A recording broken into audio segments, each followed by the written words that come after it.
Hello guys အားလုံးပဲမင်္ဂလာပါ Topical Device Page ကနေပြန်လည်ကြိုဆိုလိုက်ပါတယ်ဒီနေ့မှာတော့မင်းတို့မွေးထားတဲ့ကလေးလေးကိုကာကွယ်ဆေးသွားထုတ်မဲ့ blog လေးပဲဖြစ်ပါတယ်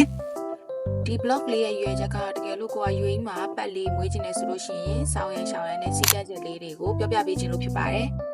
တကယ်လို့ကိုကပတ်လေးတွေကိုချစ်တတ်တဲ့လူဆိုလို့ရှိရင်ပေါ့နော်ဒီမှာသူတို့ vet certificate ဆိုတာလေးလိုအပ်ပါတယ်တိရစ္ဆာန်လေးတွေအတွက်ကာကွယ်ဆေးထိုးထားတဲ့ certificate လိုအပ်ပါတယ်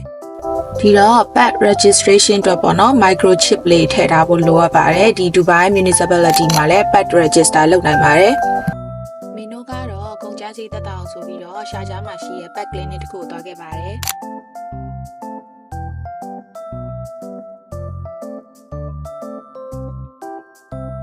အရင်ဆုံးနဲခုလေးရဲ့ကိုခါအားနဲ့နဲခုလေးက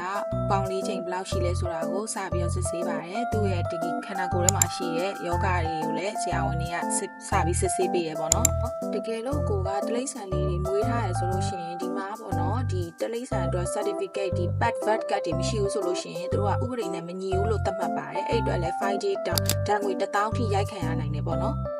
ပြီးတော့ဒီလိုမျိုးပေါ့နော် clinic ကိုခေါ်သွားတဲ့အခါမှာလည်းမင်းတို့တွေ့သမျှတက်စီပေါ့နော်အဲ့လိုငှားလို့မရပါဘူးပတ်လေးအတွက်တီးတက်သတ်မှတ်ထားတဲ့တက်စီကိုငှားပါတယ်မင်းတို့ကတော့မင်းတို့အတိအကူညီနဲ့ပဲရှာကြသွားခဲ့တယ်ပေါ့နော်ရှာကြပြီးတော့နောက်တစ်ခုရှိရဈေးလဲအရန်တက်တာတယ်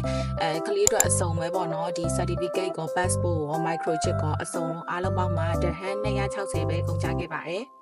ကဲဒီ blog လေးကဒီလောက်ပါပဲကိုလိုပဲတီလေးတွေချစ်တတ်တဲ့လူတွေရှိလို့ရှိရင်ကာကွယ်ဆေးမဖြစ်မနေထိုးပေးပါပြီးတော့ passport မဖြစ်မနေလုပ်ပေးပါနော်အားလုံးပဲကျေးဇူးတင်ပါတယ်နောက်ထပ် blog တွေမှာပြန်လည်ဆုံတွေ့ကြပါမယ်တတာ